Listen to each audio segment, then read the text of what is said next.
Hello everybody, video here for you today. There's a ranch in northern Utah that's considered to be the epicenter of the strangest and most disturbing phenomena on Earth. Bizarre UFO sightings, animal mutilations, and unusual energies that have proven harmful to humans.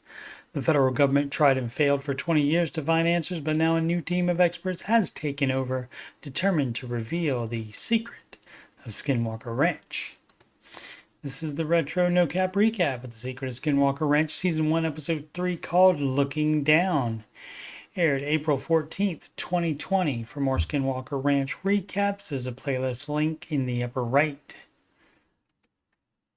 After being taken to the emergency room after an experiment that yielded high radio frequency readings, and then getting throbbing pain at the spot of his previous injury on the ranch, Thomas returns 2 days later. The older injury was swelling on the back of his head that caused his scalp to start separating from his skull. There was never any medical explanation for it, but he did recover. This time, there was also swelling, but not as much, and there was apparently no scalp separation. Dr. Jim Segala was brought in as a consultant on the first injury, and he determined that it was consistent with a radiation beam making contact with the back of the head. Nothing more about it is talked about, at least that was aired. But in theory, it was less severe due to not as much exposure this time. After twice being affected, some people would never set foot on that ranch ever again, I'm sure. Ranch owner Brandon Fugel arrives later that day and asks if they should continue the investigation. Thomas speaks up and says, if it's just about us, we quit. But whatever is happening here is not limited to the property lines and therefore affects other people in the Uinta Basin. He says, these people are my people. Brandon and Eric have acquired medical-grade watches from a company called BioBeat that monitors vital signs and can detect any stress on the body. Dr. Segala says that if they had the watches the other night, they may have been alerted even before Thomas felt anything. The team agrees to continue the monitoring to get more information on the radiation spikes. Dr. Taylor points out that Thomas was affected near the mesa, even though they had not been digging. The team has contracted Derek Ward, owner of Hot Shots Aerial Photography, to get thermographic imaging of the property. He will use a $35,000 drone to do so. This is the mesa showing the crevices and caves inside it. There isn't anything abnormal, so Dr. Taylor suggests moving on to Homestead 2.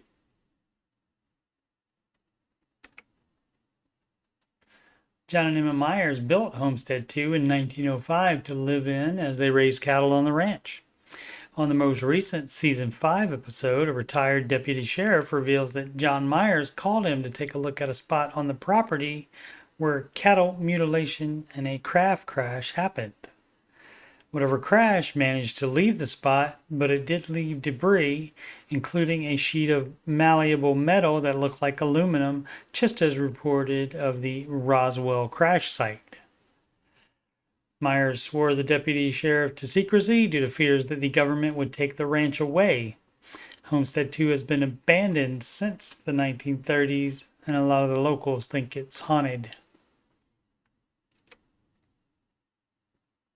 Once there, Derek's remote control loses connectivity with the drone before he even launches. That type of issue is exactly why they wanted him to scan the area. On the previous episode, during scanning of a sinkhole in the mesa, several team members and tech's phone batteries completely died at the same time. Derek moves 30 feet down the road and still cannot connect. Eric detects a 5 gigahertz signal being broadcast. Dr. Taylor decides to end the scanning so as to not risk the drone being damaged.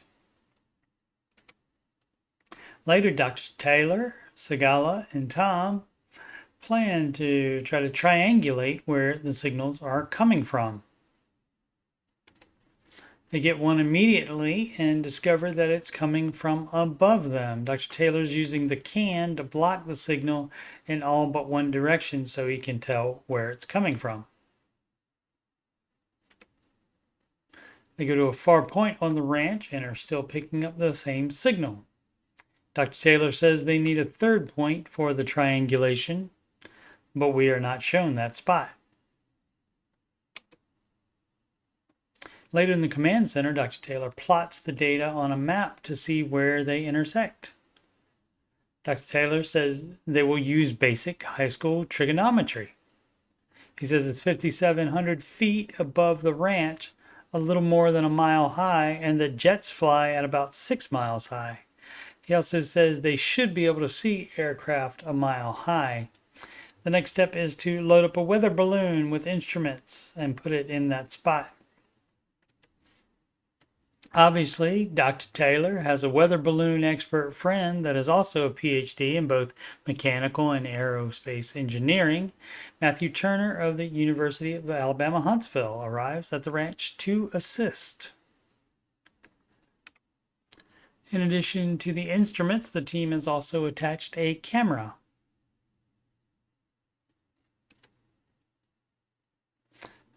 Dr. Turner says what Travis is trying to measure, he has never heard of it occurring on Earth. It could exist, we just don't know yet.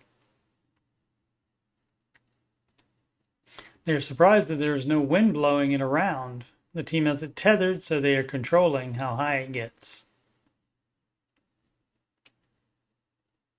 The wind does pick up. They should not have mentioned it. A 50-pound test line is being used, but apparently the wind was strong enough to snap it and the payload crashes to the ground.